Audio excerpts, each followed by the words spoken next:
Okay, for some reason I was just thinking about sabotage, self-sabotage, and the thing that came to my mind was the book of Job. And, and I was thinking about a comment that I made to a writer today that I was content and that I was thoroughly happy with where I am, which means that I'm going to be single, you know what I mean? Because that's what I am. And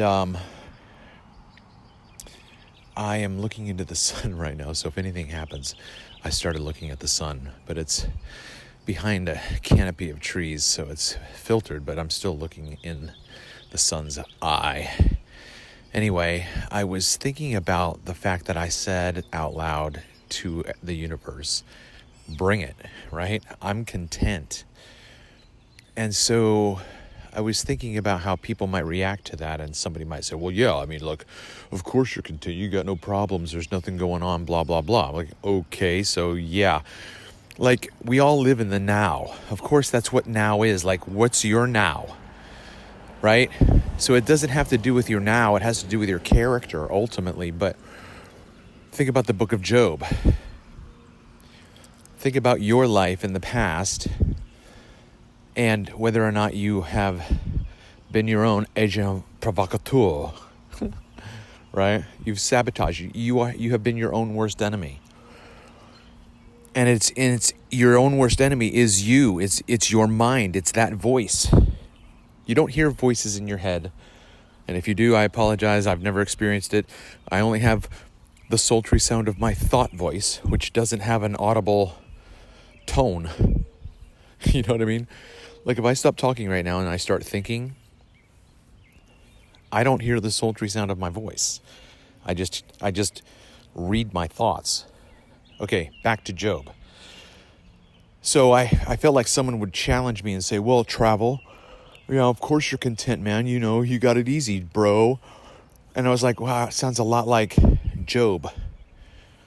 And then so like the person then is saying, what's going to happen, bro? And like, you know, like the shit hits the fan, yo. Like, what are you going to do then, man? Are you going to be happy then, bro? Are you going to be content then? Well, okay, I don't project into the future, okay? I don't project into the future. I also don't linger in the past. I live where I am right now. Am I in a place where I'm struggling? No. So, you know, whatever. I would like to think, I love these little tiny seedlings that are popping up, these, I think it's like a Japanese maple, but they just are springing up again. I just don't take care of flora. Okay, so then you have that contrast, that accusation. Well, of course, Job loves you, the Satan said. You know, you've blessed him. Take away his, you know, this, that, or the other. And the Lord said, you know, you may do whatever you like, but do not touch him, right? Always giving restrictions on how far the infliction, the test could go. But I guess it just became a mental awareness that Job is simply the story of one man struggling with his mind. And he is the Satan. He is, good evening, Luna. Hello.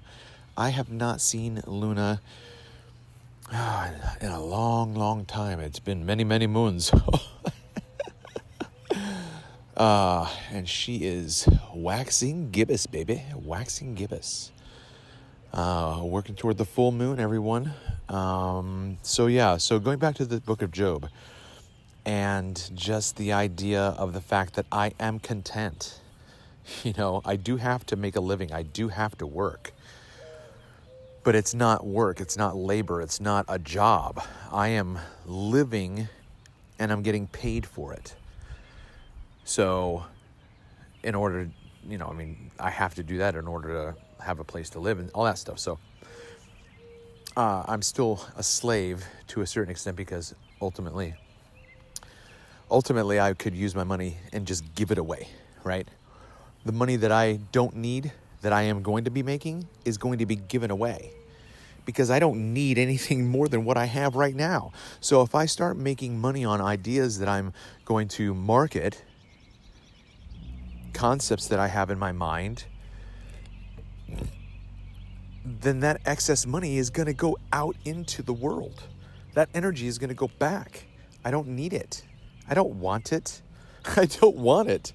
I mean, I do like, like thinking about driving a classic, I don't know, Chevy Nova Super Sport with a 4 on the floor. You know what I mean? Okay, so sure, maybe I might buy one of those, right?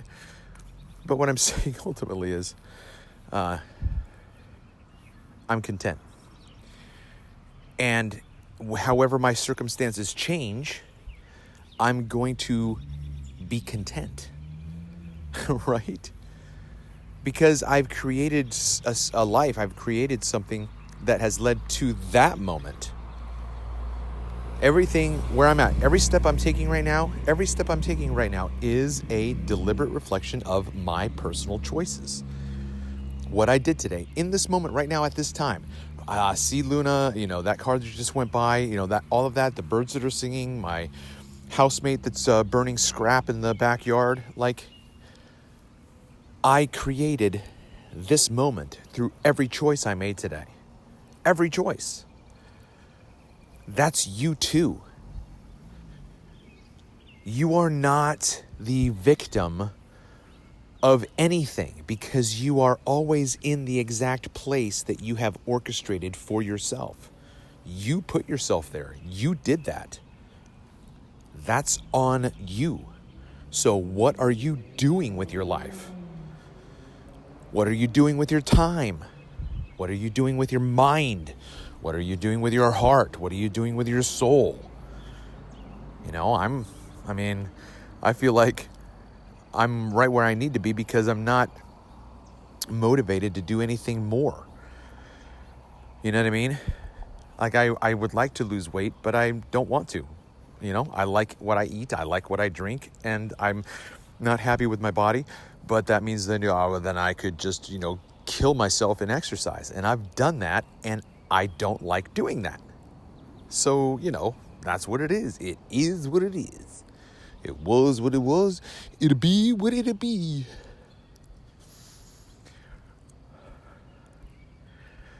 So anyways, I just wanted to get that out. And I also have an idea for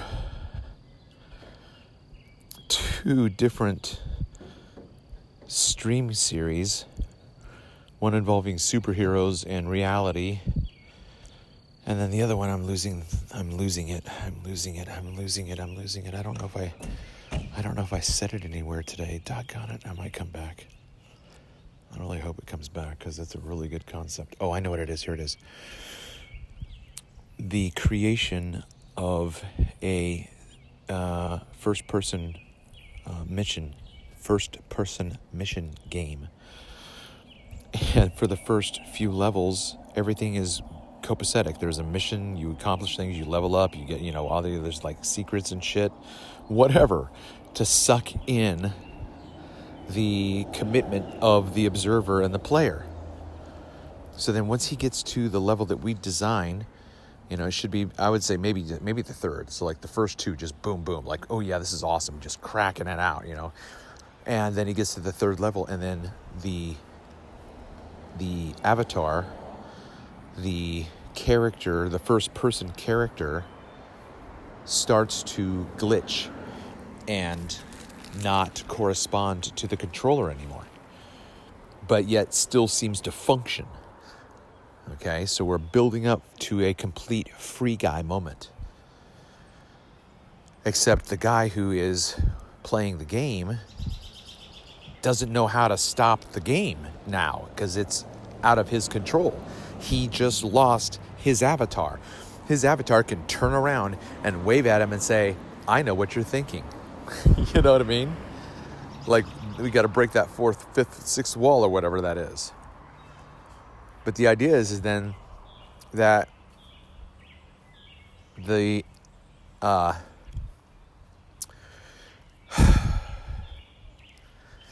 the player, the human, is committed to the storyline. And this is really weird, isn't it? Because no other game does this. As far as I know, I've never heard of this concept. Right? So no other game does this. This is a very, very brand new, unique idea. That if we could just get it out there and market it right now, we could just like do the first 4, levels. I don't even know. I don't know what. Somebody's got some game out there that hasn't been marketed, and then we can add this onto it as an overlay of the development of the story. But basically, the idea is that we are telling the metaphor of spiritual rebirth. The subconscious has to be awakened or activated to a certain degree in order for the inner self to become aware of itself. So this first person mission game starts out with missions and side missions and whatever, and secrets and coins or life out of health, I don't know, man, weapons and shit. But then maybe 2 or 3 levels in, the glitches just become insurmountable. He can't overcome them. Like he learns how to compensate for it because the mission's so good. But he doesn't realize that the awareness of his NPC avatar, first person character, he's got to, what's up, Smudge? He's got to, shoot, I lost my train of thought.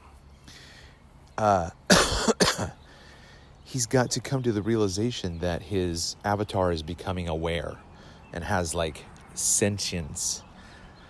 He has knowledge. He has intelligence. So there's going to be an interesting way to try to cross that over. I hope this is making sense because it's clear in my head. I just don't feel like I'm saying this very clearly, but whatever. This is now 12 minutes long. So the other idea was that it corresponds with my concept that the comic universe heroes are all metaphors, because those are all Greek gods. Those are just new Greek gods. Superman is Zeus and Batman is Poseidon, whatever, Aquaman's Poseidon. You know what I mean? These are just new cultural heroes, but they are stories about humanity. Batman is every man. He is Truman. Neo is Batman. Batman is Superman. Superman is Wonder Woman. Wonder Woman is Neo, is Trinity, is Morpheus. Okay? Everyone is a superhero. The Incredibles, inverted truth. If everyone is super, no one is super. That's just not true. That is a lie. We all have the ability to rescue someone who is in need. And then that person becomes a superhero, a Spider-Man or a Flash or the Hulk, or, the Hulk is a hero in the right context,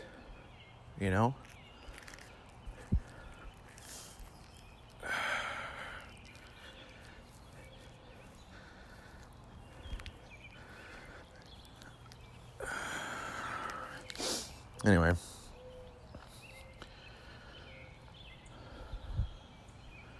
So then the idea is that you see vignettes of people's lives, people in traffic, people at the grocery store, people at the park with dogs off their leashes, and, conflict that we have, those parents that are snooty to other parents and just all these catty things. And then we have a person who steps in and says, hey, can we maybe look at this a different way?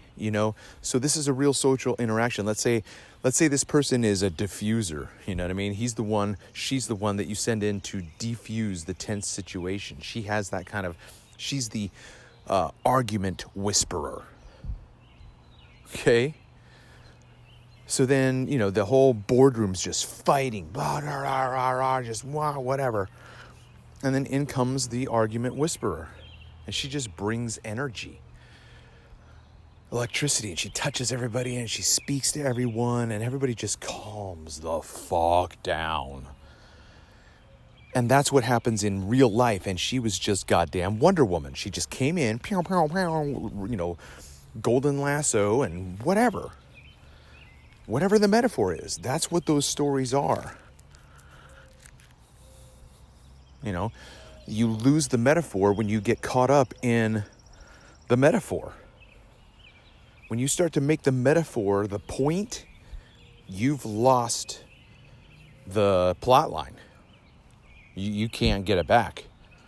You can't think that the Bible is literal and understand it. You just can't, okay?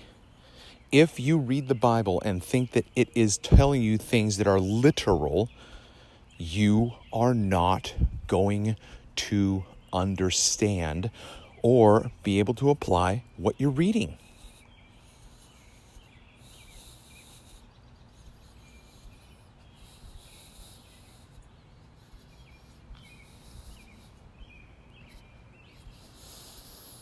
You hear the morning doves and there's a robin. And there's this bird that's twitting right here. Can you hear it?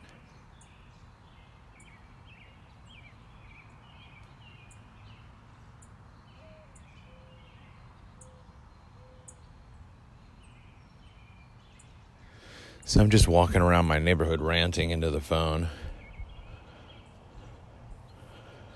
I would be streaming live right now, but the connection in this area is really, really bad, so I can't stream when I'm walking through the neighborhood, unfortunately. Thanks a lot, Ryan Gosling, by the way. Hashtag Ryan Gosling, mobile podcaster. That's me.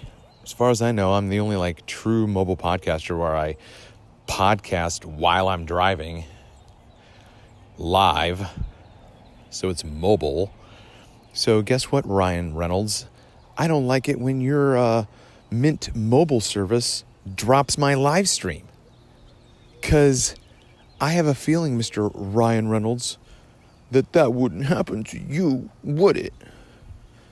Oh, I don't think so.